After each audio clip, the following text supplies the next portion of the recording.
Hi, mamas, and welcome back to another episode on the Mamas Who Brunch. I'm Julina, your host, and I have a very dear friend of mine joining, Sarah Kirsch. She is a new mom. I say new. She has a 19-month-old toddler. She's been married for 5 years, and she is a St. Louis native. She's also incredibly intelligent, and she's an engineer. She graduated from St. Louis University. Right now, she is a stay-at-home mom and is doing an amazing job. So I wanted to kind of give you a little background on who she is, but welcome, Sarah, to the podcast. Thank you. Yeah, I'm happy to be here. So today we're going to talk about how being a mother changes everything, especially marriage, because we're both going through this. So it's like the ideal time to talk about it. Mm-hmm. Selfishly, I wanted to talk to you about this because we're going through the thick of it right now. And I'm like, let's just talk through it, because I'm sure everybody goes through this too. Mm-hmm. But we're going to talk about how that marriage changes after babies, and we'll try to share some of our experiences. The disclaimer is that we both love our husbands very much. Love them. But they're human, and they've also never had a kid before, so it's been like a learning experience for all of us.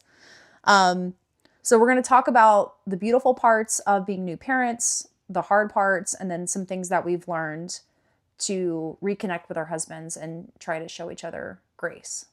So I guess to start off, let's talk about how your experience was like initially when you brought Eli home. Yeah. So you had Eli. Your birth was good. You had a good birth experience. Good. Yeah. Pregnancy was good, honestly. And then we brought him home. You guys were very prepared, though. So I think you should talk about that. Well, you know, we're both type A individuals. I think, you know, we tried to be as prepared as we could be. And I don't know, I'll be honest. I just assumed that we would have a good sleeper. I just assumed that this baby would come home and, you know, we might go through it a little bit, but like he would just sleep. And I don't know why I thought that, because honestly, I had more examples around me of mothers who had kids who did not sleep good. Or, you know, you hear stories of moms being up so often. You know, I had my sister who had my niece who was like that and told me what it was going to be like. I was prepared, but mentally, but you're not. And, you know, that kid did not sleep. That kid did not sleep at all. And, you know, for the first... I feel your pain. First few I know months, how hard it was. The first few months, you know, he wouldn't hardly sleep unless it was in one of our arms, including overnight. And that was just something I was totally not prepared for. Generally speaking, I feel like most other things went pretty well and were successful, you know. After a brief trial period, you know, breastfeeding worked out. You know, we did see a lactation consultant. Which is a huge deal. Yeah, and that's something I did want to do, which, you know, once we got that figured out, I was like, okay, great, you know. But, I mean, honestly, you know, he didn't sleep through the night till almost a year old. And so... I say those first months, but I guess mean the first year. First full year. Yeah. That's extremely difficult. And, you know, obviously it gets better through that period of time. But I'll be honest, I don't think Caleb or I are newborn people. Like, I think some people love that squishy stage. And I love my son more than anything. But I think the phase we're in now is so much more fun. Do I miss the baby snuggles? Absolutely. But, you know, would I trade it for this toddler stage we have now where he's just a bundle of energy and he comes crashing into my lap all the time? Oh, it's so But sweet. then I get to lay him down and he sleeps through the night? Like, no. Yeah. This is much better. Yeah. So you feel like you're on the other side of that now. So yes. Looking back on it, it's like you probably, like, you know, planning on if you guys do decide to have a second child, how do you feel like you would do it? Would you do it similarly or would you do things differently? You know, I don't think we did anything wrong. I think we did everything we could. I think we tried everything we could. Yes, every kid is different. And, you know, with number 2, I think I would just take it all a little lighter. You know, I feel like with Eli, you know, when he wasn't sleeping or things weren't going to plan, things were so hard. Just being sleep deprived, Yes. all through the day, and on top of like your entire identity changing, and becoming a mom, and so many different types of ways. And when you were going through postpartum, I didn't understand it yet because I was pregnant. So yeah, our kids are about 5 months apart. Yeah. So Yeah. kind of a funny gap. Yeah. Now we get it. But man, it was tough. And, again, I wouldn't, I'm obviously extremely happy with where we've ended up, and I love my son more than anything, and I've always loved him at any phase of his life, but that was extremely, extremely difficult time. I'll be also honest. you did very well as an observer, of course, but it's never easy. And I think like you guys are so routine and planned. I have so much respect for you guys in general, but seeing you as new parents, like I knew it was hard, but so, and Caleb, you guys kind of talked to us about how it did affect like the closeness that you guys had. And I'm like, okay, I can see that happening. Brandon, my husband and I have been married 10 years. You guys have been married 5 years. So I think we have different perspectives because of that alone. But at the same time, I was like, I didn't understand how it could affect your marriage until it happened to me. And then I'm like, oh my gosh, like Caleb mentioned, like sometimes you feel like you're roommates because you're just getting by. Oh, for sure. Yeah. And that sucks. Like it's hard. It's extremely hard. Those first months, it was 100% a roommate situation. Again, with a kid who didn't sleep, and especially one who, half the time one of us had to be up holding him, or if not, you were kind of up, down. Like we had to pretty quickly, we started with the bassinet in our room, but pretty quickly, like both of us were just losing our minds because like with the baby in there, even if somebody was on duty, the other person couldn't sleep, right? And so we really quickly actually ended up moving our guest mattress into the nursery we had prepared.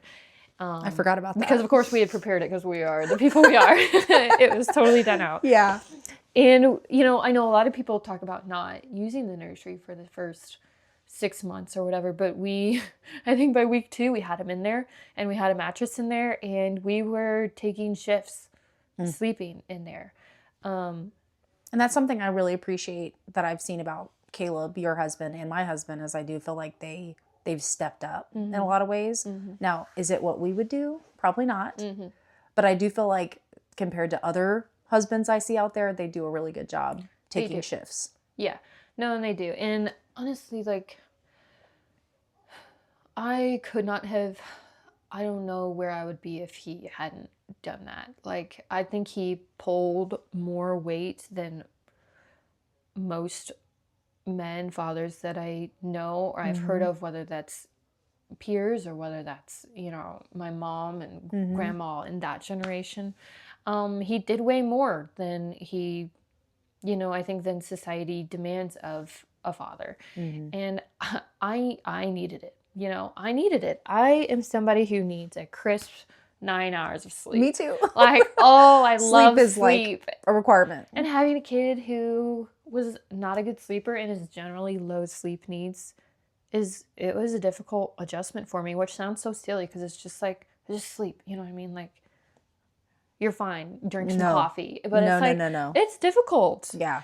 It's difficult to be on little to no sleep. And especially when you're both operating on that, like, very quickly, you're dealing with all the hormonal changes of just giving birth. It's like, my body had to recover. It's like, I have to get some sleep.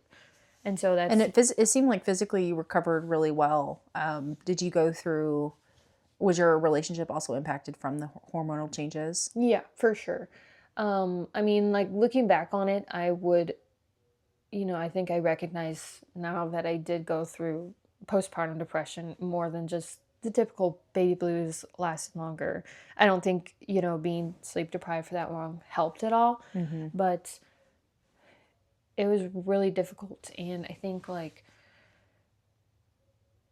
I don't know. I think he was really patient through it all. But, like, you have to... They have a hard time understanding it. It's hard to understand, and I give them, you have to give them patience for that because they are not the ones going through it. But Right. he could see that I was struggling between the no sleep, between the hormonal shifts. The sun would hit and it would just be like doomsday. You know what I mean? Like, sun goes, and I had an August baby, so we had long days. Yeah, But seriously. man, yeah, I. So you had your baby in December, so I know. those are some short, dark, cold days. Dark days. I had to get outside. And we got outside together. I think that helped both of us. We're very outdoorsy people in general, so like being outside and getting fresh air help with some of the oh my gosh, struggle. It helped a lot. I've seen that. I watched you. Now that you say that, I definitely noticed. Like I can be like a bear where I just want to go and like hibernate. And that's definitely what I did because I had my daughter in December. Which is good. People are different, But I can see like it's nice that you had some sunshine and it was hot, but it's nice that you had that. Did you notice like were there some things that maybe happened that weren't like up to your expectations at the beginning? Just like your different parenting styles or how you handled the situations? Maybe not as much parenting styles, but I mean, having to sleep in separate rooms for I can't even imagine. A few months was extremely difficult. And it's definitely not something I was preparing for. We had the bassinet, we had everything set up, and then it was like, we'd start a shift early, and so it was like felt like 7 or 8 o'clock just because so you could get some sleep. 7 or 8 p.m. hit, and it's like, okay, I'm going to bed. And like I was definitely between the hormones and just everything going on, I like Caleb had to physically separate me from him if I was to get any sleep. Like I would not sleep if I could hear him crying at all, if I could hear him making noise at all. Like I had to be in that other room with a loud sound machine on, even just to get a couple hours of like straight sleep. Yeah. So that was really difficult. And like my top love language is physical touch. And so that was something that was extremely difficult for me. Even just, like you're no longer falling asleep in the same bed. There's no cuddling. There's no, even just like those emotional little conversations before bed. Like there wasn't that. There was like, okay, I've got the baby. See you later. Peace out. Good night. Peace out. Yeah, it's like pass each other in the hallway. Yeah. It was roommates. There were definitely times like that. I think for me, it was around the holidays. Yeah. And I would see Brandon as he was going downstairs to hang out with all the family. And I didn't feel like hanging out. And I wanted to be with my baby by myself. And yeah, I had a pity party about it, but that's what I wanted. It's like I wanted to be with people, but I wanted to be alone. It's like he didn't really understand. Like when you just have a baby, you just want to be with your baby. There's confusing emotions. It's very confusing. And you can feel multiple things at once. Yeah, you absolutely can. We talked about that one time. It's just like you can feel like sometimes there's just no perfect answer. Like I had a very good support system where my family's like, Jelena, we're here to help you. And I'm like, I want your help, but I also want to be by myself. Yeah. So it's like I want to figure it out on my own. Yeah. I am like, my personality, I like to be in control. I like to, again. Which is not a bad thing. No, it's not. But especially when it comes to your kid. You should. Things the way I like it. Yeah. And I'll be honest, like in our marriage, and I think it's natural, like a mother's instinct to a degree. It's like I very quickly automatically assumed, like I'll be honest, that I just knew what was best for this baby. And I'm not saying you do know what's best. You're the mama. I know. But sometimes it's not that. I guess maybe my point would be that it's like even if I knew best, it's not that something else wouldn't also work. I understand what you're saying because I struggle with that too, and I still do because nobody's going to do it like mama does. Right. Period. But it doesn't mean it's not Doesn't mean that it's not sufficient. And also successful. Yeah. Sufficient. So we had to deal with that too. Because we just know our baby, like they came from our body. Yeah. So that was one of the things that surprised me as a new mom is like I knew what my daughter needed. And I think you were kind of similar. I know not every mom is like that, but it's like you could feel because your bodies were connected. Yeah. It's like when they cry, it's like you have this instinct. But so I know that there was like a heavy mental load, obviously, like with Eli sleeping. I love that you were able to breastfeed. which is huge. Like, you should be so happy and like proud of yourself, because that's not a small thing. Yeah. And I didn't get to do it as long as I would have liked, but I did do it through 6 months, and that was an accomplishment for me. That is a big deal. And I think had I not like gone back to work and had to pump for those few months, we could have gone on longer. But pumping stinks. I know. Nobody It's likes terrible. pumping. When I went back into the hospital second time, that was out. Like, I couldn't produce that much. But they were like, you have to pump 12 times a day if you don't like breastfeed. I'm like, are you serious? There would be some night shifts where Caleb would be like, well, let me just feed him a bottle. Luckily Eli could take a bottle. And I had enough to like create some sort of stockpiles. And so he'd offer the bottle, and it's like, okay, well, I still have to pump, like, when you give him a bottle. So it's like, yeah, I'm not feeding the baby, but I'm still up. And it's like, that's still like, even when he was trying to cross a task off my list, like, he couldn't, and so Isn't that crazy? That's hard. I do think that is part of the hard thing, because it's like, they can help with a lot. They can help with a ton. But there are some things that are just on a mother. You know what I mean? I had a hard time letting Brandon do things because I wanted to do it because it's my baby. Yeah, and you want to know your kid the best. It made me feel connected to do it. So early on for us, I know Sophia has been a good sleeper, but she wasn't for the first 3 months. She was up every couple hours. Like, yeah, you still went through it. It was very rare that I would like let him do anything. Yeah, which is not crazy. Which is I not told good. You in that moment. I remember telling you, I was like, you're crazy for that. I know. But I was so excited to be a mom, and I wanted to do it. So it's hard. Like, it's really hard. Like, next kid, I will probably be much more giving and like let him do more. It hit me so hard, so quick that, like, again, and honestly, at the time, I had a ton of mom guilt about letting him help as much as he did, Caleb, I mean, because this baby comes out and you do like have this overwhelming, like, I am it for this child. Like, I am here to provide. I'm here to, no matter what, like, I'm the answer a lot of pressure for him. Yeah. And so, that's hard.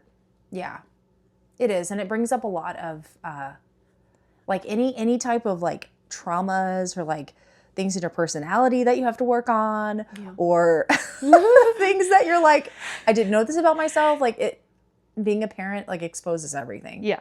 Because I've learned things about myself that I have to work on, and it's still something that I struggle with. Like when you talk about wanting to like control and like manage everything, and it is, you do know what's best for your son, and it is hard to let other people help. It's really hard. It's really hard. That's something definitely I would do different with the second one. Again, Caleb wiggled his way in there because it was kind of do or die situation. Like, he knew that I had to have help, and he kind of, we communicated and worked through that, so where I was able to let go of some control to him. But second time around, I want to utilize more of my village, of my sister and my mom, because, there were offers, and like, who knows? It's hard though. I feel like every mom, especially the first time, is just like, no, like, it has to be me. Like, what's your experience? You get one motherhood. Yeah. And you don't know, like, you just don't, you get one experience, and it's not a guarantee, but like, you have one opportunity to enjoy this. Yeah. But at the same time, you need to know your limits. And I don't true. think I knew my limits at that time. And I think I was pushing myself more than I could handle. And there was just, at some point, like, Caleb was just like, we have to change. We have to make some sort of adjustment. Because what we were doing, or what I was pushing on myself, was not going to be able to last. Yeah. And I can relate. I had a couple breakdowns after. Yeah. Of course. You know what I mean? Of course. On a regular basis. I still have breakdowns. All the time. It just means we're trying, you know what I mean? It means we care, honestly. So, I really did. I had to work on, at that point, giving him some control and letting him help. And that was, freeing in some ways. And I think letting him do that so early on has really nurtured his relationship with Eli. And I really did have to tell myself, it's like, okay, well, you know, you are Eli's mother, but that is his father. And it's like, I think some dads have, you know, natural instinct right away. I think Caleb would tell you that maybe he felt like he struggled a little bit with that early on, and that, you know, It's common, I've he heard. I had to show him how to change a diaper, or how to, you know, he never, like, I grew up like babysitting. I grew up around kids, you know, I had my sister's kid, you know, that sort of stuff, you know, and he did have nieces and nephews, but it's a little bit different being a guy, you know what I mean? It's been hard for Brandon. He's done so good, but there's just things that he just didn't think about, and I would get so irritated. Because as a mom, you're just like, why don't you get this? Right. Like, what do you mean you don't know what she needs? Like, come on. We as Or females, I've told you this like 5 times. Yes. We as females are so naturally observant compared to them. And we also have a million things going on in our minds. That's why we're really great leaders and managers. But okay. You're right. But they cannot all the time. More of a one-track mind. Yeah, hold all that in, and like, I'm not making excuses for them. Do you know what I mean? But it's just part of being a guy. But you have to work with it. You got to work with what they got. You know? And I don't know. And they've learned. Like I've noticed that Brandon has learned. Like it took a little bit longer because you have to teach them some things. And I wanted everything to be done just so. And like you said, we have to let that go, which is accurate. But I think that over time, like he learned what she needed. He learned that she needed her bottle warmed up, how to change her diaper, what she, like the flow of, you know, how I took care of her. What his wake window was at, or like how long his naps were supposed to be. Yeah, exactly. So I think for new moms and dads, I would say like communication is really important. So like important. You just said That's that earlier. my number one, absolutely. Like even if it's just like setting time to have like a weekly meeting. I'm really big on family meetings. Yeah. Like we have family meetings. I know I've told you before. Yeah. No, and that's great. And not everybody does. My husband and I also have to do this. We're not great at it, but we've even talked like establishing like a weekly meeting. And you don't want it to make it official, just between us. Yeah. But just to clarify any aggravations, frustrations, like prioritizing tasks, because like life is busy. So busy.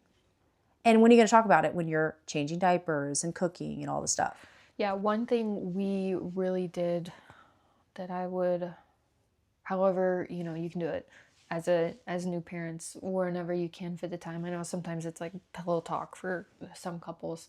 For us, it was because, again, we were like sleeping in separate bedrooms for a period of time. We would take walks. And so either Eli was like in the baby carrier with one of us, or eventually in the stroller. You know, we have a dog, so it's good for him to get walked, you know. Anyway, and we would take walks, and baby was contained or sleeping, best case. That's amazing. Or That's at least really good just advice. like stationary. And, you know, again, best case, we got some sunshine, and that also does wonders for the mind, especially when you are sometimes stuck in a room holding a baby and it's a dark room and there's a sound machine going and you feel like you're going to go insane. Yeah. But walks, absolutely walks, because we would just almost kind of game plan.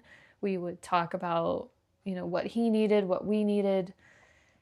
And it was just such a good, sometimes we just vented. We just vented like, this is hard. I think both of us had to admit to each other that like, this is hard.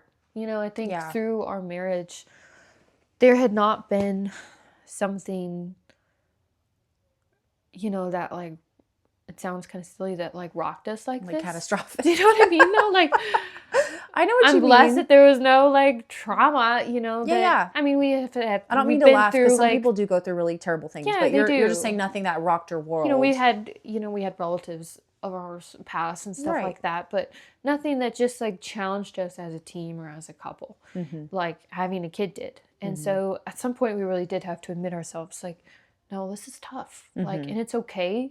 I think him and I are both used to being pretty successful. You're on your A game and you're prepared. Things. Yes. And so when this little kid came along and it was like, whoa, what is going on? You know, this is not, why do some people make this look so easy? Not us.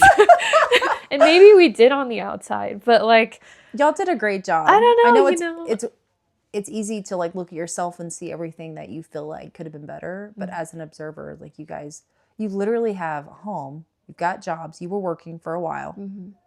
Literally.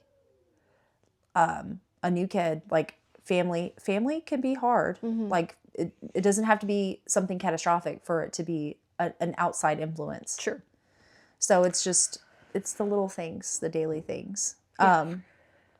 So did you ever experience any like mom rage?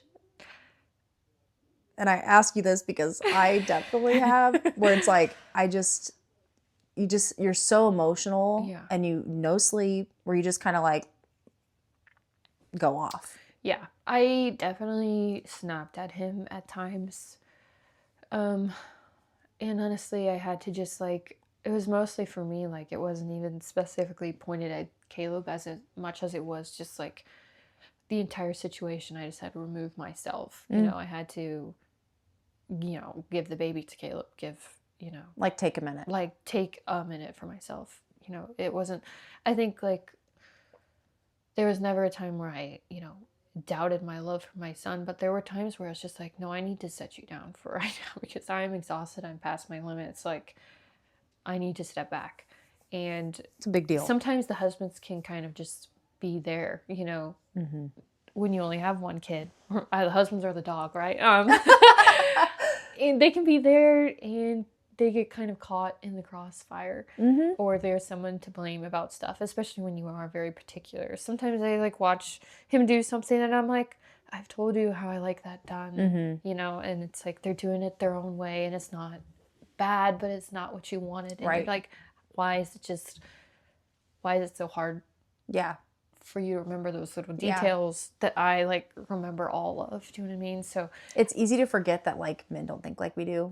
But when you're in it, you're just like, why don't you think like I do? I don't understand. Yeah, tell me about your mom rage. Oh, girl, let's not open the can. No, for me it was like little things would set me off, but I'm already like everything. Just this is something I've had to work on. Yeah, is letting the small stuff go. Not everything has to be perfect. Like. It's okay if everything's not done exactly how I want it. We're very like-minded in that. Yeah, and that's hard to do. Especially when it's your baby. I waited so long to have a baby. Yeah. That everything's special to me. Even stuff that shouldn't be, if that makes sense. And so it's like just keeping everything in balance and knowing that she's going to have a wonderful childhood. She's not going to remember anything that's happening. That was something Brandon really helped me with early on, is like, Jelena, like I know she's crying and she gets frustrated if she doesn't get her bottle right away and she's going through all this newborn stuff. She won't remember any of it. Yeah, you're providing for her at the end of the day. That really you helped are meeting me. All her needs. Yes, 100%. That helped me a lot because I will remember it and the trauma from this whole experience, but like she's not. So it was like, I feel so much better. But I think we've just had to work on like, I definitely have had to work on being more understanding and patient. But the mom rage is real, and it's just because hormones are so, like, everything's so heightened. Normal things that wouldn't upset you are like the end of the world. Yeah. And I did have to explain some of that to him because he's like, why are you so mad at me? And I'm like, I'm just angry. Like, I don't know what to tell you. Yeah. So I always have to watch what I say, though, because I'm just, with mom rage or not, I'm like, I'm probably too real at times, but. Yeah, I don't know. He loves me anyway. Bless him, Lord. Touch him, Jesus. I had the most hard time, again, just giving up that control and recognizing that just because it wasn't my way doesn't mean that it wasn't okay. Yeah. I think there was very specifically a time that I can remember where I think I was in the kitchen washing pump parts or something, like that. And Caleb was trying to get Eli to go to sleep. And like, it sounds like, but you had to hold this kid a very specific way. And you had to do this specific walk with him. And I remember all that. And so Caleb was in there. Eli wasn't falling asleep. And I'm like, why won't he just do what I do? Why won't he just, I've shown him how to hold him exactly like I hold him. I've shown him how to walk exactly like I walk. Like, what is he doing? And it is hard when your baby's crying or like in distress, or that they're going to get fussy if they're not asleep soon. It's like a ticking time bomb. Yeah, You're like, and you're don't like- make the bomb go off. And so when you're Yeah. just watching somebody like fumbling with the wires seemingly, yeah. it's hard to just sit there. And I really do think in that moment, like, it was like this, maybe it was God speaking to me, but it's like, just peace. Just let him do it. Like, he has to try. Like, you will get nowhere if you do not let him try and fail. And having that exact thought, like, I look up and he has him asleep in a completely different way than I do. And it just reminded me again that it's like, they can do their own thing. And it's like, just like I have my mother-son relationship with him. You know, I know what he needs or how he needs it from me. That doesn't mean that Caleb can't also know what he needs from him. Right, from you know, his and dad, that could be his father. a different, in this situation, it could be a different hold for napping. But I really had to let that sink in. Get to have a peace about the situation. Yeah, and that would honestly be some of my advice to newer moms, is just like, you have to, I know it's hard. It's hard to give up that control. It is your baby and you do know what's best, but that doesn't mean they can't also succeed. And you have to give them those chances in order for things to get better if you are struggling. Like, he had to learn how to help me. And in that, he had to get comfortable with Eli, and Eli had to get comfortable with him. Right. That is something that has to happen. As hard as it is to let go. And again, it's made their relationship today like so much easier, so much better. You know, we switch off nights putting him to bed because he's just as comfortable wonderful. Putting him to sleep as I am putting him to sleep. And Eli's just as comfortable with either one of us. Yep. And as of it course, should be. Yeah, of course there's times where he just wants mommy, and like, you know, at this point, at this age, it's like, okay, for sure. But, you know, again, when he was much, much smaller, you know, it was a blessing that in any given situation, I could pass him off. Right. You know, besides like the feeding aspect, or, you know, to some age, I could pass him off and Caleb would know exactly what to do. And again, that didn't just click. That didn't just happen overnight. That's something that, you know, he put in the time to learn to, you know, whether it was change the diaper or prepare the bottle or, I don't know, put him to sleep. Any number of those things. Like, and I do, you know, we were to a degree forced into it because I just needed that help. You know, I couldn't do the nights and all during the day too. But also, you know, just knowing Caleb, it's what he wanted to do. Absolutely. And he had to tell me as much too. Like he really, you know, postpartum emotions are strong in that phase. And he really did have to just be like, go away. Like, let me handle it. I would say like I take a pretty strong like leading role sometimes. He provides and he is the head of the household without a doubt. But you know, like, I'm not afraid to tell him you're a strong woman, what I would like him to do or what I think he should do. And he had to be very firm with me at times and be like, go lay down. Like, I've got this. Get out of here. Yeah. And I had to let him. It's extremely difficult. Well, and I think it's important for young mothers to understand, like, just because you're struggling in your relationship today doesn't mean that your marriage is failing. Oh, no. Or you're not doing a good job, or that it won't get better, because it will. You have to know, like, truly, having a baby means that you guys, like, you don't get to be selfish anymore. And I'm not saying we're purposely selfish before having a baby in our marriage, but you can do what you want to do. Whether that's being apart, you know, whether that's independently doing your own activities or whether that's doing it together. When the baby comes along, neither one of you can be selfish. Right. It's all about them. Especially not at the same time. Yeah, something that Brandon and I have discussed to help our relationship after having a baby is, like, for the last, you know, 8+ years, we could be spontaneous with everything. Date nights, intimacy, time together, communication. Like, we planned nothing. You know, we're on a whim. Like, one day we'll be like, let's go to Wyoming. The next day we're in the car. And that's how we're not similar. Which I love that as well.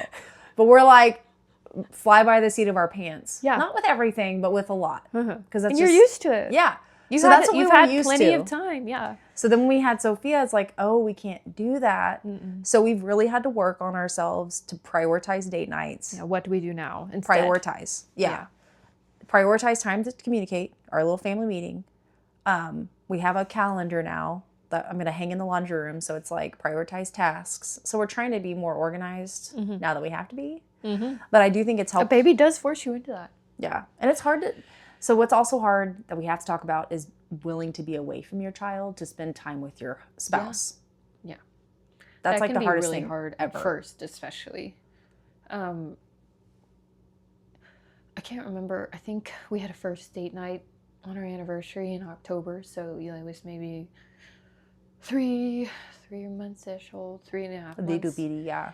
And you know, I had to leave my parents with a bottle and stuff. And I think we went to like a really fast Mexican restaurant and like we're gone for like an hour and a half tops. And the whole time you're just like checking your phone to make sure. But, you know, like that's normal. That's natural. And it's okay. It's okay if it takes time. I guess that would be one of my advice too. It's like, just go into parenthood recognizing that those first months, it's like, it's not about you. It's not about you guys. Like, in a marriage, you know, it is balance. It is balance, but that balance isn't like it isn't a snapshot judgment, you know, like you have to look at it over days, weeks, months. It's like this period of time in my marriage is about this baby. It's not a representation of your entire marriage. No. It's focused on your baby in this period of time. It's right now. You know, like now at 19 months, you know, he can spend the night at grandma's. He can spend the night at... And you're like, please take... his Lolo's. It's very different now. He can spend the night places. You know, we've never left him for more than a night yet, but we could. And we totally could. And he would be more fine than me, I think. He would be fine. I think I would be the one who struggle with it. Yeah. But I think that's progress. And I do think I've noticed that about myself. Like, we tried to take a trip to Chicago, just me and Brandon, because we needed to spend quality time together. And we struggled the whole time. Like, I honestly didn't have fun. Yeah. And he doesn't even know that, so he'll find out. Sorry, Brandon. But I was sad. Like, I missed my baby. She was only 6 months old. Yeah. So I think, like, allowing yourself that first year especially, like, even if you don't travel somewhere, even if you don't get that much quality time, you're going to survive. You're going to survive. And, like, just and it will come having back. the right expectations. Yes. Like, not expecting that everything's just going to be la-di-da, like what you see in the movies. Yeah, no, like, again, a baby is like, you are making a sacrifice. Right. To become, you know, your marriage does have to make sacrifices in order to welcome a child. And especially that first year is just, it's a lot, you know, it's not about you. It's about this child you're raising. And, you know, if you entered this marriage together with the promise, you know, with the idea of bringing a child into this world and you're lucky enough to do so, then it's like neither one of you should, you know, fault the other one for... We're all learning. For completing that sacrifice, you know. We're all learning, and every kid's different, so you can't have a perfect formula for every kid. No, you can't. But I think giving each other grace is really important, communicating.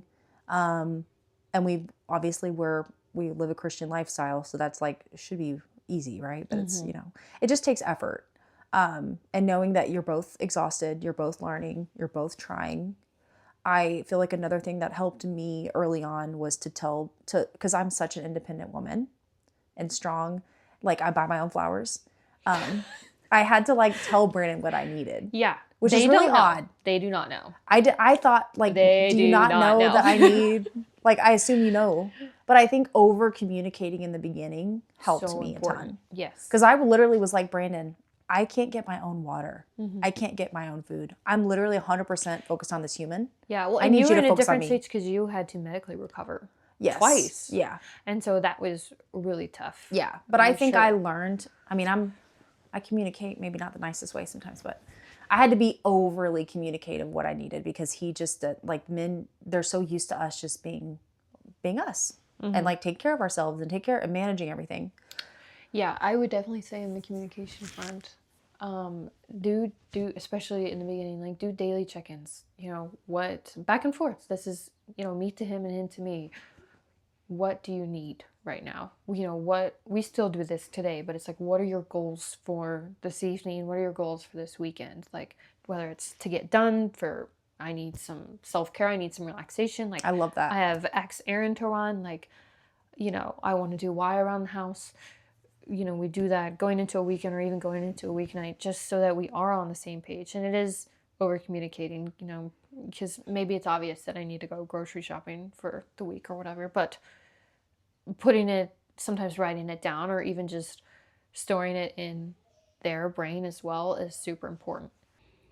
And if it's in those early days where, you know, sometimes those questions of what do you need are too broad or too general, you know, transition more to an option statement or a yes no statement. Like, the dishes need to be done. I love that. The dishes need to be done. Would you like me to do them, or would you like me to hold the baby and you go do them? Because that was actually, crazy as it sounds, like one thing we really struggled with is Caleb would be doing all these things that were like textbook very helpful, you know, dishes, laundry, you know, walking the dog. But I was with this baby 24/7, and what I really wanted was him to hold the baby while he was sleeping and for me to do those things.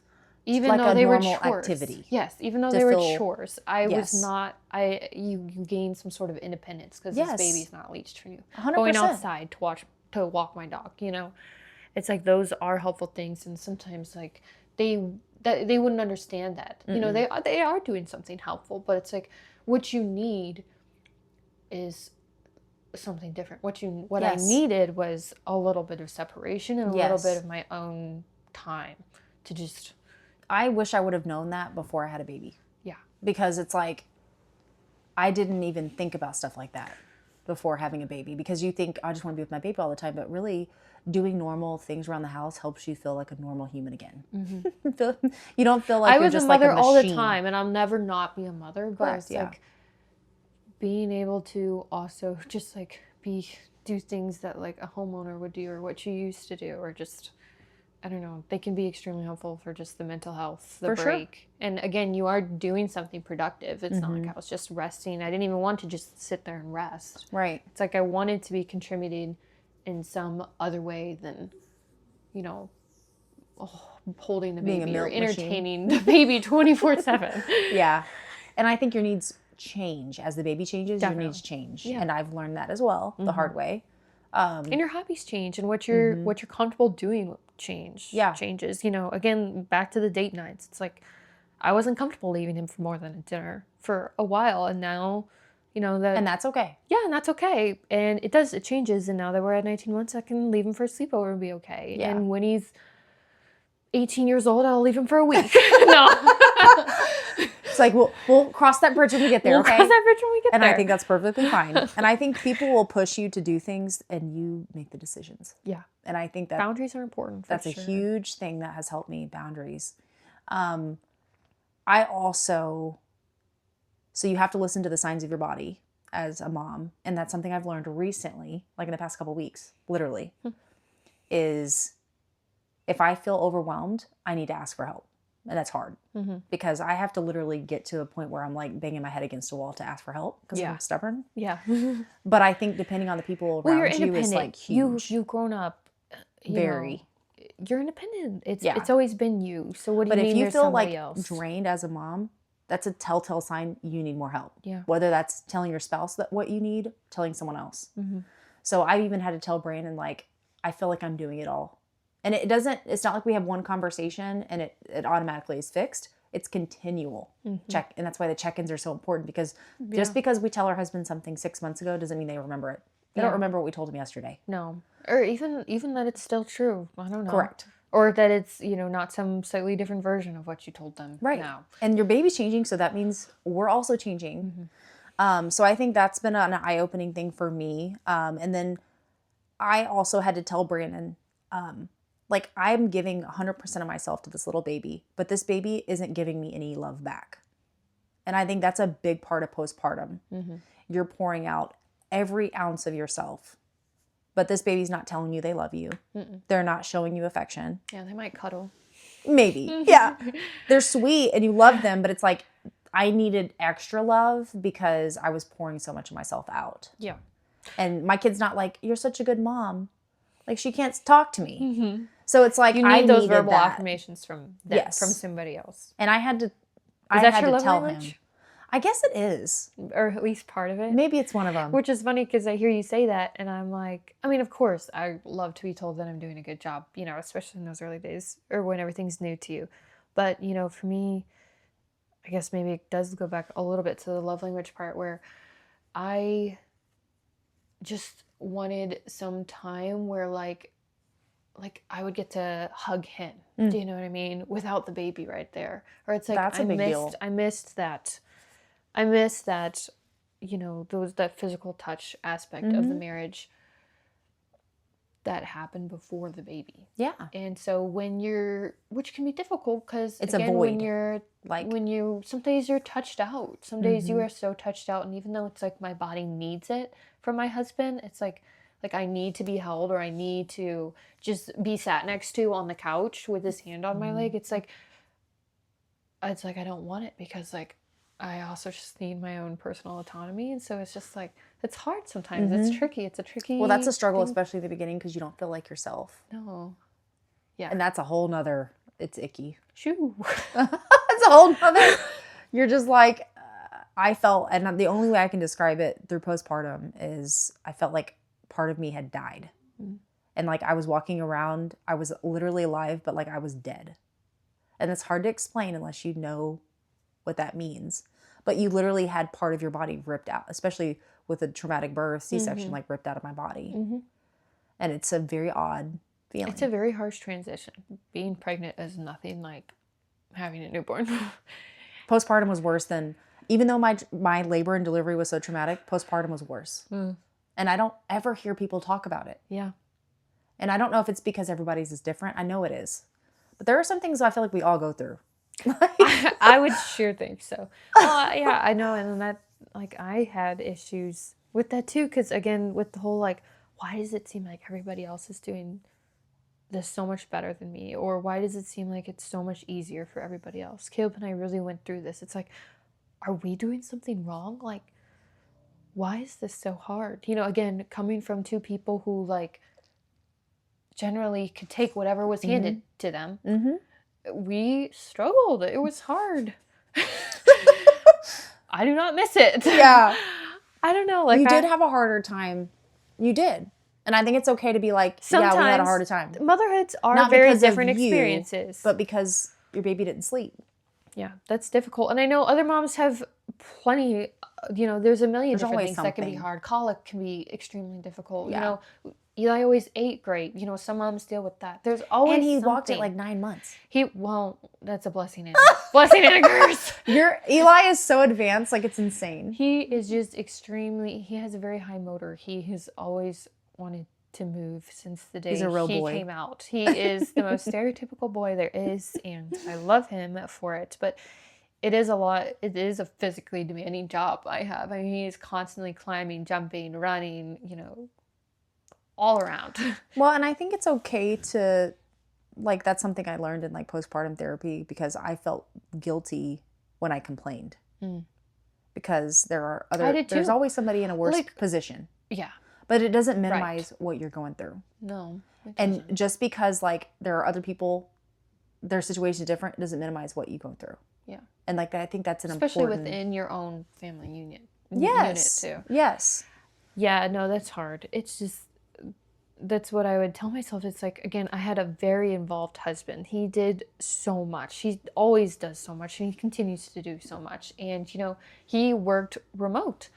He is home. Which is such a blessing. It is a blessing. But I worked in the office for a few months that Eli was in daycare before I became a stay-at-home mom. And, you know, that was difficult. But in general, like, Caleb's always been home when I needed him. And that's like a huge thing. It is such a blessing, but it was also one of those things for me. It's like, how can I even be complaining about this? You know, it's like, I get so many more, like, or I felt like I got so many more breaks or I don't know. It doesn't minimize it, but I understand like that's. It's like Yeah. how so many mothers are doing so much more on so much less. Like, what do I have to be upset about? What do I have to be complaining about? Yeah. You know, I have a healthy child, like, and so that can be really hard. There is a Guilt. large mom guilt. Mm-hmm. And it's like, well, the very least I can do is communicate this Mm-hmm. to my husband, who, you know, I know is also struggling with this transition. And I don't know, you have to be a team. You have to be a united front. And I don't know, I had to talk to him about that sort of stuff. Yeah, and I think praying helps together. We pray with Sophia, and we pray that she sleeps well. We pray that she doesn't get sick. Mm-hmm. I think that always helps. We could definitely pray more. Prioritizing like time together without like being on our phones, which you guys probably don't struggle with that like we do. I don't know. I think everyone struggles with it, or maybe they don't. Maybe it's... Well, there's something we've tried recently. We're going to try it, I should say. We've made an attempt. But there's this thing that you buy, you put it on your fridge, and it's literally called Brick. And you touch it with your phone, and it like locks you out of certain applications. So like minimizes scrolling, basically doom scrolling. Mm-hmm. So it's something I've had to work on, being a stay-at-home mom too, with Eli, because it's, you know, sometimes, you know, he'll be playing for a second by himself, and it's like, well, let me just scroll for a second. It can be difficult, but again, yeah, like you get to the end of the night, like, again, we have a very high motor toddler too, so it's like whether it was the newborn who wasn't sleeping or the toddler who just runs us around all day, you're physically tired, drained. You are drained. And so it's like, that is hard to squeeze out whatever's left into your partner.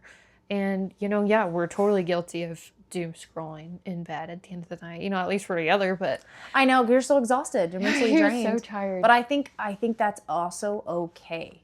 Because the thing is, Brandon's like, let's like block our phones after like 8 o'clock every night. And I'm like, I can't commit to every night. Let's start like a couple nights a week. Yeah. Like have an attainable goal. Because if you don't have an attainable goal, like anybody's going to fail. Right. Well, and the reality of it is like independent time to just yourself is also important. And it's also important to your marriage. I think actually recently something we've gone through a couple months ago is, which I know most people won't have this problem, but it is something we did where it's like we were almost having too much family time. Because, I mean, think about it. I'm a stay-at-home mom. I see what you're saying. He works remote. You know, a lot of the times he would stop in for breakfast. He would stop in for lunch. We would have dinners. We always have dinners together, which I do highly recommend. I love that. But then he'd have the evening, and like we'd have weekends. And so it's like, yeah, he was working during the day. Like we didn't see him during the day, but we did have check-ins with him. Or it's like if Eli did something funny, or, you know, he was between meetings, we could pop in and say hello. And I think like I got it in my head that I could never do anything in the evenings because he had been working all day. He got off work, and it's like, it's his time to relax. Or it's like I can't, or at least I can't leave him to solo parent. You know, it's like if we're together, okay. Or even on the weekends, it's like we maybe do better about kind of switching off. But then on the weekends, I'd be like, well, let's all go to the zoo together. Let's all go out together, which those outings are important, but so is time for yourself. And he had to convince me, it's like, no, he's like, I want to spend time in the evening, like with Eli, and it's okay if it's just me and him. It's actually important that they have their quality bonding time, just like I have it with him all day long. And I think it'll get easier. I do think that does get easier with time. Yeah, it does. But it, you know, I randomly, I feel like I had to deal with it a couple months ago where we just had to have a sit down where it's like, it's okay if on Saturday, you know, he goes out and does something in the morning and I go out and do something in the afternoon. Like, it doesn't make us love each other any less. In fact, it like, you know, maybe some time, you know, time away does good for us. Yeah. And makes us all the more like stronger, like refreshed when you come back together. Present. Oh, present. Beautiful. When we are Perfect. together. And, you know, whether that's being on our phones or whatever it was previously, but, you know, then when you have time together, you're really focused on it together. Yeah. It's more quality versus quantity. Yes.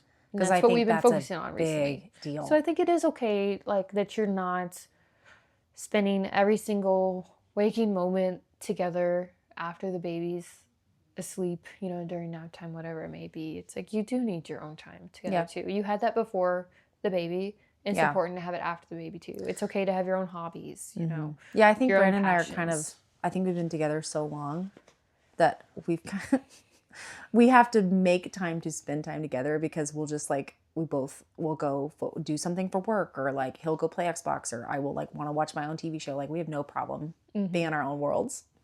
So we have to make ourselves, and we love spending time together, but it's like we're both somewhat introverted where we have to like refresh our brain. Yes. And that is usually alone. Yeah, and that's how we are too. So sometimes for us it's just like alone together. Maybe I'm reading a book, or he's, doing something, looking at his cards or something. yeah. But we're in the same space. Yeah, and I think, we've talked a lot about communication.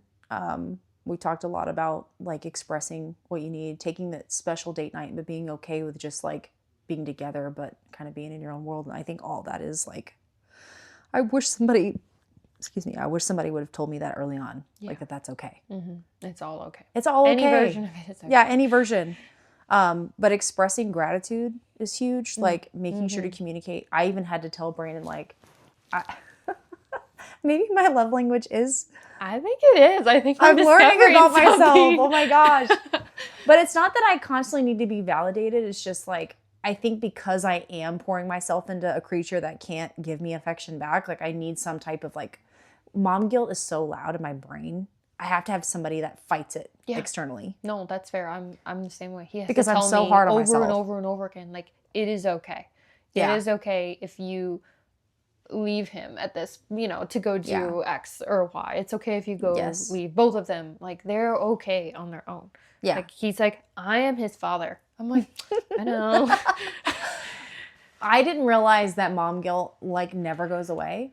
Like, I don't care if you're a stay-at-home mom, you work from home, you don't work from home. Mom guilt, I don't know if it'll ever leave. I think it's just something we constantly have to combat because their needs change and our needs change as they change. Yeah. And so I think that that's been something that has been really, really hard, is just like being negative and like hard on myself. Yeah. Well, I think that's a very important role for your husband in that situation, is to step in and, push those away, or like you're saying, to combat them. Yeah, and I think it's just a part of life, it's like, especially somebody that's like a perfectionist, like ourselves. I feel like we're both perfectionists in a way. You don't have to say in a way. Yeah.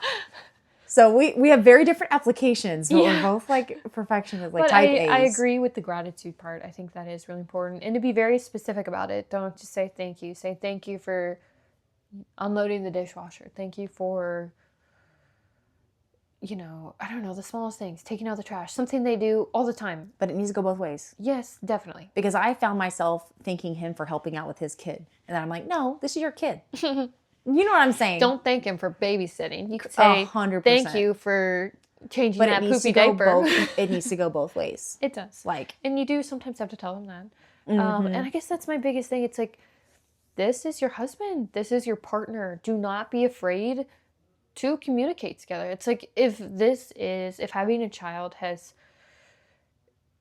changed things, and it does, and it will, it's like, that's okay. And it's okay to talk about it. It's okay if you're both different people on the other side. Like, you grow together.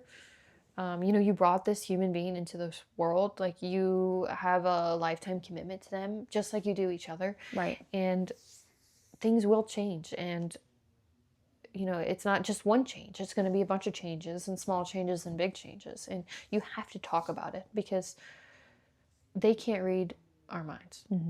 As much as we might like them to sometimes. They can't read our minds. We have to over-communicate. We have to tell them what's going on. Yeah, and I feel like leaning on the Lord is important. And I think that having a baby changes everything. Like, before I could prioritize my relationship with the Lord, and sometimes I'm just like trying to find him in, I've talked about it before, but where I can get space. Mm-hmm. And it's not going to be perfect. And it's not like, you show up to church and you're engaged and you're this and you're that. A lot of times you're barely getting by. Yeah. But the Lord is like with you during that time. And I think that's an important part to remember is like, it's okay if your prayers are short. Yeah. It's okay. Yeah. I don't know if church doesn't look the same way that it once did. Yeah. In this season, I like think you and that's I've talked totally about okay. it.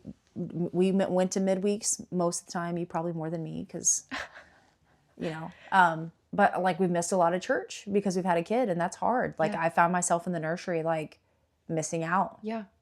And it's only for a season. And I think I've just had to find ways like podcasts or listening to sermons or music, like keep myself encouraged and motivated.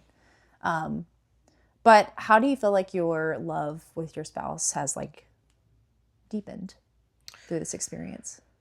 I feel like it goes back to just being a team. Definitely our communication has increased, and in that, I think you do learn to love each other deeper, more fully. You understand each other more fully when you communicate.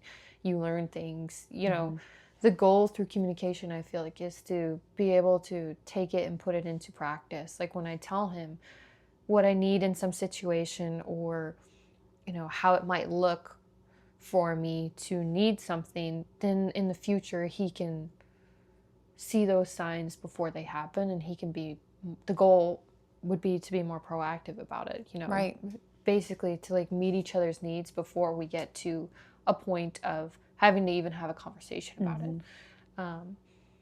But I think it definitely just, everything feels, more full. I don't know. Richer. It's almost like, it's like having a child is kind of like, whereas maybe before you were like, walking in a 5K together, now the 5K is like a 3-legged race. Do you know what I'm saying? Like you have to communicate, you have to work together more than you ever have through anything. And there is something, beautiful about that, in just completely knowing another person and watching them take on fatherhood or motherhood, and watching them become a parent to this child, watching this beautiful child that you grew in your body, that you both are raising together. It's like you can't beat that. It's so special. It's so special. It makes all the hard days worth it for sure. It does. Well, I love that. I think that 3-legged race will stick in my head because that is like 100% what it's like. It's like you, before you were together, now you are attached and you are one, Yeah. The Bible says, it says marriage, you become one flesh. It's like when you have a kid, you are like, you're really one flesh. Yeah. I feel like you learn a lot about each other. I've learned a lot about myself. And I do think that it's exposed the good, bad, and ugly. Yeah. And I do think that can bring you closer together or make you grow further apart. And I do think it's how you handle it. It's a choice.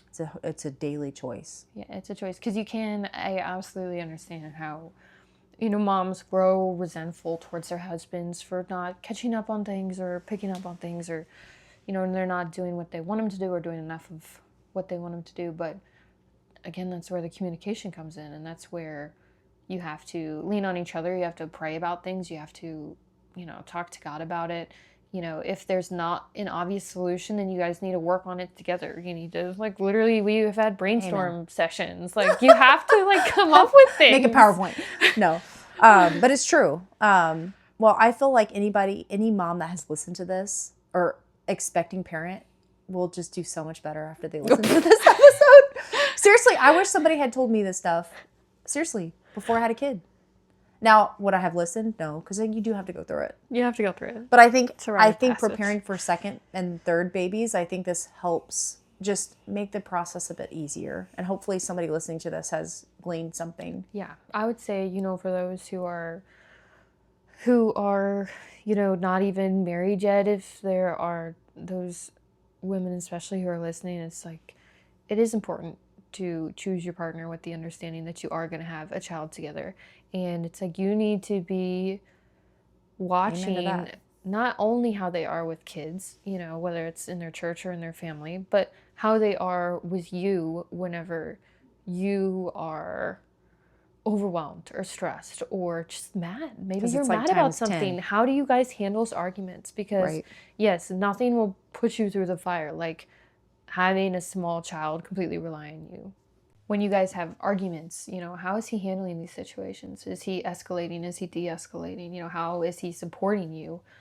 Because all those are really important when you are married and when you do have a kid. Those who are married and looking to have a kid or are pregnant or whatever it may be, new moms, just, you both need to give each other grace. This is a season, some last longer than others, some are harder than others, and it's okay if you have to give 100% of yourself to being a mom at any point. I think that's what the mix of marriage and parenthood is like sometimes I'm 100% mom, like I'm 0% wife. Other times, date night, I try my hardest to be 100% wife. Like once the kid is asleep, Saturday naps, like 100% I'm trying, I'm putting that in to be a wife at that point. Sometimes in the middle, it's 50-50, and to that point, as partners, I think it's important to realize that things aren't always going to look fair. Things aren't always going to look equal. Yes. And I think I had that in my head both ways where it was like, well, if, this needs to be done, but I did that yesterday and the day before. Like, it's definitely his turn. Like, that's not how you should think. You need to be thinking that this needs to be done. This is my home, my child, my husband. We are a unit. It's like, I'm going to get it done. So not keeping score of who's doing what. We're not keeping score. We're not keeping tally. Yeah. Likewise, it can go the opposite way where it's like, I need a break. I had a break yesterday, but I need a break today again. Trust in your partner that you're not going to take advantage of each other. And it's like, if I generally need a break again, like he knows that I need it. He knows I'm telling the truth and he's willing to give it to me if that's what makes our complete family in a better place. Yeah. I love that. I need to work on that. I do need to work on that because I do keep score. It's hard not to, especially growing, I grew up with 3 other siblings. Well, also, so you and Caleb are very similar. Me and Brandon are like polar opposites. So like, I will do it all myself. And then he'll do a lot, but he won't do as much or as quick as I do. Yeah. So it becomes unbalanced very fast. Yeah. So I have to really communicate in a nice way, like what I need, because I will just get it done myself versus like waiting on him to do it. Yeah, I would say you have to allow him time to do it. If you give it to him, let him do it. Yeah. It's like if you tell him to do it, you gotta let him do it. Which like, if it sits there, it's okay. Just like as long as he gets it done. I'm not saying you can't remind him. Yeah. Did you watch Friends? Yeah. So Monica, how she like stresses out about her shoes sitting in the middle of the living room? Yeah. Like that's me. Yeah. And so if something's there, I literally am like unhappy. Yeah, no, I mean, So I it's get hard. that. I think Caleb and I are similar in that front. So we do have like intentional like house resets after Eli goes to sleep because we just both sleep better. Usually whoever's not putting him to bed will kind of like, if there's any dishes in the sink, put them in the dishwasher. If there's laundry to change over, we'll do that. If and some of his toys are out, then we'll at least like partially pick them up and put them back. I think it sets us up for success the next day. I agree. And so I'm right there with you. Yeah. Well, I get it. If you need to convince him, you got to convince him. Like, but that is his role too. Is he needs to respect what makes you most successful and most comfortable. And he has. I think it's a work in progress. Like so he could be totally fine if something's left till the next day. And he is a more type B in some areas and then more of a procrastinator. Whereas I'm like, no, let's get it done now so we can rest. It's like you have one or the other. Let's like rest and then do it, or let's do it and then rest. Yeah. So I'm of the mindset, let's get it done and then we can relax. He's not. So he's had to work on himself a bit. I've had to work on myself. Yeah. Where sometimes I'm like, Brandon, you if I say something needs to get done, sometimes you just have to like do it. Get like it. With me. Knowing you. Yeah. Being willing to do it, even though you want to put it off till tomorrow, because it helps the relationship. Whereas I have to also learn how to be okay with something being there for a couple days. I get that actually. So that's been one of our adjustments. Time is like, whew. Right. We used to have a lot of time. Now we have no time. For sure. I feel like Caleb and I have learned a lot about how we operate as parents, or how we do have to sacrifice different things, or he knows where I operate best and I know where he operates best. But at the same time, having a second child, you're like no longer, you're man to man. Like you're no longer. We're going to go through it together. Oh my hopefully. gosh, it'll be a lot. And I'm sure that there's more to come. Oh, for sure. Especially. And we'll talk about it when we get there. Episode part 2. Give us a couple years. I'm sure it will be more difficult, you know. You have to give more of yourself. Mm-hmm.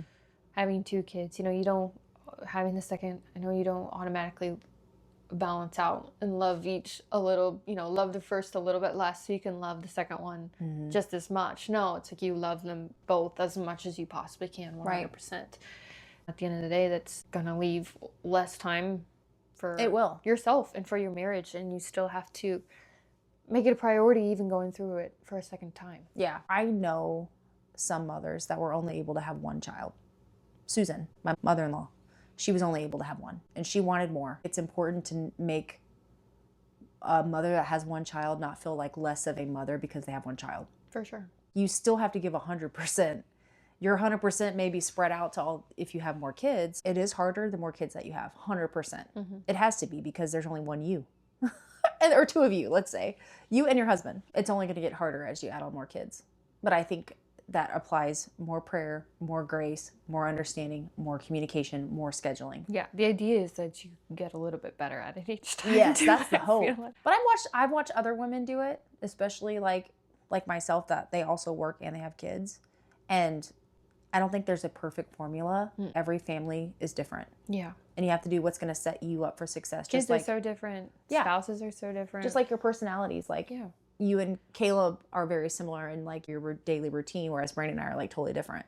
We find what works best for us. Yeah, you do. And I'd say, like, to that point, don't let anybody else tell you what's going to work best for your family. You know, I think like society tries to push on us, you know, what the role of a mother and a father is. And I say focus less on that and more on, you know, just what the Bible says. You know, it says you're a team. It says, you know, when one falls down, you must pick the other up. You know, there's nothing that says, yeah, the mother must do the dishes and the father must, you know, mow the lawn. Thank God, because I wouldn't make it to heaven if that's the case. But I mean, like, just don't get it in your head that there has to be a certain way to do things. Like, as long as you and your husband are supporting each other, as long as you are keeping your child happy and healthy and giving them what they need, like, then it's a success. You know? Well, and I think that's why the Lord has brought you and I together as like friends and sisters. We're very close. Our belief system is very similar when it comes to the dynamic between us and our husbands. Like, we're both very strong women, but our husbands are also strong, and they're not intimidated by a strong woman. No, they're not. And we don't have just like, this is your role, this is their role. It's a partnership. Yeah, it's a partnership. That makes us stronger as couples. I agree. I've seen other people struggle because there's a lack of balance. Yeah. From a mother's perspective, if you are the only one who knows how to adequately take care of the child, then he has no room to come in and help you, you know, when you need it. Same goes for like household chores or cooking or whatever it is. It's like, if he does not know how, then like when you need that help, then it's like there's a lot more of a learning curve there. And it's rewarding when your kids get older, is like you were both there. It wasn't like one parent was there and one parent wasn't, like present. Yeah. Both have to be equally invested in your child. Yeah, you do. From the very beginning. Very beginning. 100%. Yeah, that's what I'm so thankful for with Caleb, is that he was like that from the get-go. Even when he didn't know how to do it or was afraid to fail, it's like he had the go-getter attitude. He was like, I'm going to figure it out and I'm going to try and you cannot stop me. Yeah. And I needed that energy. What's beautiful about our husbands is that they let us control, but at the same time, when we need to be guided somewhere different, like, I think they will stand up and do that for us. Yes. You know, they're still protectors and leaders. Yes. And providers. And sometimes them leading is letting us do our thing. No, for sure. I 100% agree with that. We're all happier with the outcome. No, I think it's just balance. Like, everybody's different. Well, I really appreciate you being here on the podcast episode today. I think you've helped me a ton, and it's been good just like talking through the experience, because hopefully we will be doing this again at some point. Yeah, and I think we're perfect examples of how everybody is different, and like there's not necessarily any right or wrong as long as you are working through it together and you are communicating together as husband and wife. Yes. And I also love that like our personalities are very different, but we also are both like rock star moms. Well, and that's another thing, you know, like being a mom is not one single formula. And No. I truly, truly believe that God gives us what we can handle. Our children are specifically chosen for us. Maybe that's because I can't handle much. Maybe that's what Stop it. Stop. No, my next one's not going to sleep at all, so. I can't handle the drama. You can't handle the dirt. The drama is so real. Watch it be totally different the next time. It will. But we'll get through it, and we'll depend on each other God's for support. grace. Yes. Yep. And friends. Yes. Well, thanks for being here. This was so much fun. Thank you for having me again. I have loved talking with you, and I hope that mamas that are listening, give yourself grace during this time. Give your husbands grace. Know that you're going to make it through, and you're not alone, and we're here for you as a community of mamas and mamas that are believers, and we will all survive at the end of the day. Amen. We're gonna make it. And I think we'll have stronger marriages through this experience. Yeah, absolutely. So please make sure to tune in every Tuesday at 10 a.m. for a new episode on the Mamas Who Brunch. Thanks so much for joining.